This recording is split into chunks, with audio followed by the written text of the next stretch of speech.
Hey guys, we're going to be doing a parrying video today. Just going to be using a medium shield, that's the Black Knight shield, and we're also going to be using the parrying dagger. Could use a small shield, but why bother when you can see the other two extremes? It's just a middle ground, really, and you don't need that.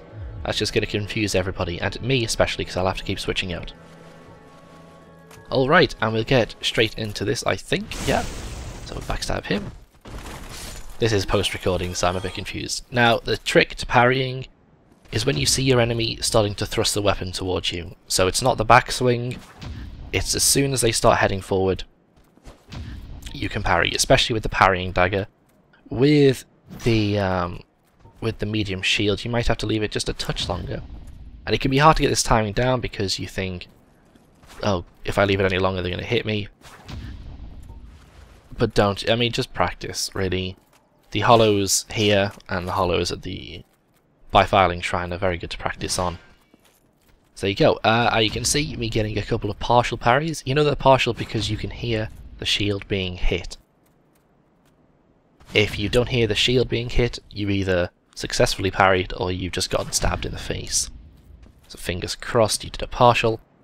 Partials we're going to talk about more later because they affect the larger enemies more than smaller parryable guys like these.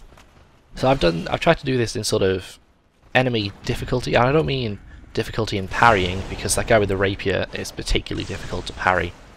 Rapiers and spears, because they're quick, are harder. One of the keys to this whole thing is sort of learning your enemy's movesets. So you'll know whether an enemy's going to do a fast swing or a slow fast swing or a slow swing just by the movements that they're doing before they even swing.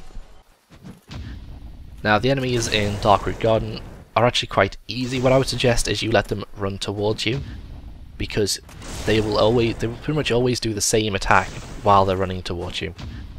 The thief can be tricky because that bandit knife swings so fast, but all in all not too bad.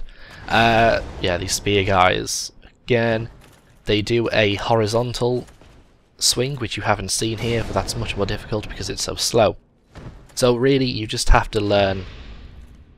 You just have to learn your enemy's movesets and what they're going to do. Now, as you can see, I dodged that sort of head attack because you can't parry that, but you can parry any attack with a weapon. Off these guys, off these smaller people, even those Tower Knights there. Now we get into larger enemies here, you can't parry them successfully, but you can do a partial parry. Don't try and parry that shield slam attack though. The only real advantage of doing a parry on these guys is that you suffer no knockback at all, but you will still suffer damage. And it's basically the same thing with these non-humanoid enemies, even though these trees are a bit humanoid, but the rats aren't. So rat, partial parry, you take a tiny bit of damage, but you'll get no poison build up. Now one thing I wanted to show here was, this is me using the parrying dagger on a Silver Knight, who was still hitting me even though I was getting successful parries in. I don't know what's going on there. It doesn't happen with any other enemy, it just seems to be that guy, from what I can tell. Spears, you can't parry a spear from a distance, you have to parry a spear from up close. So you can get a partial parry, but you can't successfully parry and then riposte from a distance with those. Yeah, arrows, you can parry arrows, you will take a tiny bit of damage. So basically it works as a partial parry. And I don't know why you would want to do it, but you can.